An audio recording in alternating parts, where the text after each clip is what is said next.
Everyone, this is Kriti from Technolia. So guys, आप सभी का हमारे चैनल में बहुत बहुत स्वागत है और बड़े ही दिनों बाद हमारी मुलाकात हो रही है। सो आज के हमारे इस वीडियो का हमारा नया ईसीएम, हमारा वेन्यू ईसीएम है जो कि किया की है। तो मैं आप लोगों को शो करती हूँ कि आज हम कौन से ईसीएम में काम करने जा रहे हैं, रीड राइट करने जा रहे हैं और प्रोसीजर क्या है, कौन से टूल यूज करने वाले हैं। So let's go.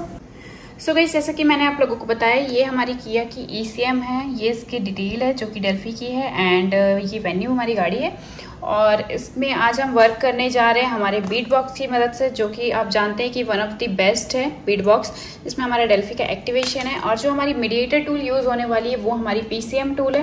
PCM tool की मदद से हम इसमें पिन आउट करेंगे और हमने बीच में एक कैन केबल को कनेक्ट कर लिया है जो कि हमारे कैन बॉक्स का काम कर लेगा और हम इसे बाय ओबीडी मोड में करने जा रहे हैं। तो हमने ओबीडी केबल भी कनेक्ट करके रखा हुआ है हमारे कैन केबल से।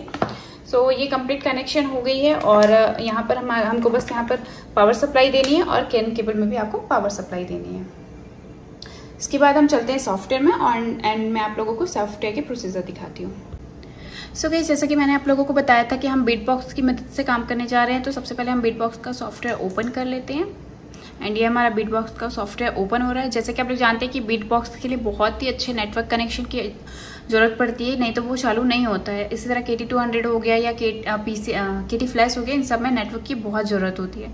इसके बाद हमारा जो सबसे पहले हम सेटिंग में चलते हैं। सेटिंग में हमको अपनी जो मीडिएटर टूल होती है उसे सेलेक्ट करनी होती है। तो हमारी स्कैनमेटिक सेलेक्ट है एंड इसे अप्लाई किया गया है, तो ये हमारी सेव्ड हो गई। इसके बाद आपको व्हीकल सेलेक्ट करनी है कि आपने कौन सी ईसीएम कनेक्ट किया है। तो हमारी जो कनेक्शन है वो किया Hyundai Delphi 7.1, हमने इसे सेलेक्ट कर लिया। देन ओके, यहाँ पर आप जब हेल्प में जाएंगे तो हेल्प में जाने के बाद आप लोगों को यहाँ पर इसकी वायरिंग डायग्राम शो कर देता है कि आपको वायरिंग डायग्राम क्या यूज़ करनी है। यहाँ पर आप लोग देखेंगे किया Hyundai Delphi DCM 7.1 एंड ये इसकी वायरिंग डायग्राम है। सो जो वायरिंग डायग्राम यहाँ दी गई है इसकी मदद से ही हम आज पिन आउट करने वाले हैं। एंड चलिए, तो सबसे पहले हम पिन आउट कर लेते हैं, इसके बाद हम आइडेंटिफिकेशन एंड रीड राइट का प्रोसीजर करेंगे। सो गाइस, जैसा कि मैंने आपको बताया था कि हम कैन केबल बीच में अटैच करने वाले हैं, तो हमको कैन केबल की भी पिन आउट चाहिए रहेगी एंड ये जो हमारी बीट बॉक्स की पिन आउट है वो है। तो हम इन दोनों को मर्ज करके अभी पिन आउट करते हैं। सो गाइस, सबसे पहले आप देखेंगे तो यहाँ पर फर्स्ट कॉलम में फर्स्ट नंबर पर आपकी 12 वोल्ट है। रेड की जो सिंबल होती है वो 12 वोल्ट पावर सप्लाई की होती है एंड जब आप कैन के केबल में देखेंगे तो जो 12 वोल्ट है वो हमारी ब्राउन कलर की होती है। तो हमें सबसे पहले अटैच करना है ब्राउन केबल को। सो सबसे पहले हम ब्राउन केबल को कनेक्ट कर लेते हैं फर्स्ट कॉलम में फर्स्ट नंबर पर। ये हमारी ब्राउन कनेक्ट हो गई। देन इसके बाद जब आप सेकंड देखेंगे, सेकंड कॉलम में लास्ट नंबर पर थर्ड नंबर पर ब्लैक है। ब्लैक हमारी ग्राउंड की सिंबल होती है एंड जब आप कैन बॉक्स में देखेंगे तो जो हमारी ब्लैक है सेकंड नंबर पर ग्राउंड, वो पिंक कलर की है। तो हमें पिंक वायर लेना है एंड इसे सेकेंड कॉलम में थर्ड नंबर पर कनेक्ट कर लेना है। ये कनेक्ट हो गई हमारी। इसके बाद अब हम चलते हैं हमारे कैन लो कैन हाई में। जो आपकी ब्लू है वो कैन लो है, जो आपकी येलो है वो कैन हाई है। कैन लो आप जब कैन बॉक्स के पीडीएफ में देखेंगे तो हमारी जो कैन लो है वो येलो कलर का सिंबल देती है, इसलिए हम येलो केबल को सबसे पहले कनेक्ट कर लेते हैं। ये हमारी येलो है। येलो हमारी जो कनेक्ट हो रही है वो फर्स्ट रो में 1 2 3 4 5 6 7 नंबर पर हो रही है। सॉरी, 1 2 3 4 5 6 नंबर पर येलो हो रही है, जो कि कैन लो का सिंबल है। सो आप यहाँ देखेंगे तो हमारी येलो भी कनेक्ट हो गई है 6 नंबर पर, फर्स्ट रो में 6 नंबर पर। इसके बाद जब आप देखेंगे कैन जो हाई है वो हमारी येलो है, येलो कैन हाई। अगर आप कैन बॉक्स के पीडीएफ में देखेंगे कैन हाई आपकी ब्लैक है। तो हम सबसे पहले यहाँ पर अब ब्लैक को कनेक्ट कर लेते हैं उसके जस्ट बगल में 7th नंबर पर, मतलब कि सो यहाँ पर ब्लैक भी हमारी कनेक्ट हो गई उसके जस्ट बगल में 7th नंबर पर। इसके बाद हम कनेक्ट कर लेते हैं थर्ड रो में। आप देखेंगे रेड है, रेड 12 वोल्ट का सिंबल होता है, जो कि यहाँ पर 2 लगे हुए हैं। तो 12 वोल्ट मतलब हमारी जो हो गई ब्राउन को हम कनेक्ट कर लेते हैं थर्ड रो में फर्स्ट एंड थर्ड नंबर पर।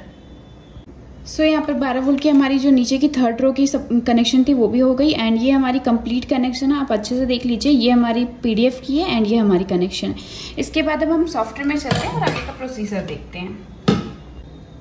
सो गाइस, यहाँ पर हमने व्हीकल सेलेक्ट कर लिया था। अब हम इसे आइडेंटिफिकेशन पे क्लिक करके आइडेंटिफिकेशन कर लेते हैं। ये वार्निंग मैसेज देता है कि आपकी सारे कनेक्शन सही है या नहीं। Then okay. सो अब यहाँ पर ये अपना आइडेंटिफिकेशन कर लेगा कि हमने पिन आउट सही किया है या नहीं किया है। सो यहाँ पर सक्सेस हो गया, हमारी पिन आउट सारी चीजें सही हैं। अब हम इसके बाद रीड कर लेते हैं। रीड करने का मोटो ये होता है कि जो भी ECM है उसकी ओरिजिनल फाइल हमारे पास आ जाती है, जिससे अगर आप इन फ्यूचर कभी दूसरी फाइल आपने डाल के दी है कस्टमर को उस ECM में और कोई प्रॉब्लम आती है तो वापस से आप इस फाइल को पुट कर सकते हैं, राइट कर सकते हैं, जिससे कि आपकी प्रॉब्लम सॉल्व हो जाएगी। सो यहाँ पर रीडिंग का प्रोसेस हमारा चल रहा है।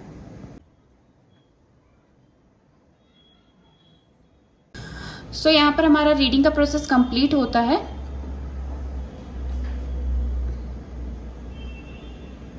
एंड आप इसको जहां भी आप चाहते हैं वहां सेव करके रख सकते हैं, ताकि इन फ्यूचर अगर आपको इसकी जरूरत पड़ती है तो आप उसका यूज कर सकते हैं। तो हम इसे सेव करके रख लेते हैं।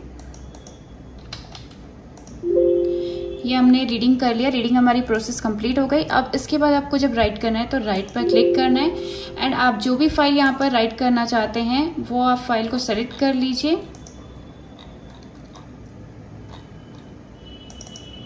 एंड उस फाइल को आप यहाँ पर सेलेक्ट करके डाल दीजिए। सो ये अपना राइटिंग का प्रोसेस भी यहाँ से स्टार्ट कर लेता है।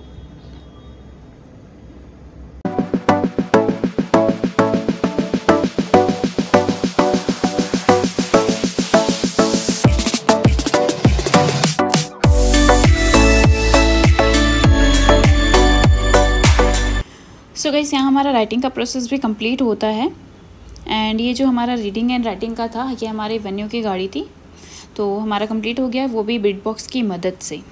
सो गाइस आज का हमारा ये टॉपिक था जो कि हमने किया वेन्यू के ऊपर किया रीड एंड राइट का काम और सक्सेसफुल हमारा रीडिंग एंड राइटिंग हो चुका है। सो आप लोगों को लगता है कि और कोई ECM की नीड है जिसके बारे में हमको वीडियो बनाना चाहिए तो आप लोग कमेंट में हमें जरूर बता सकते हैं। एंड वीडियो अच्छी लगी हो तो लाइक सब्सक्राइब जरूर करिए and thank you for watching this video.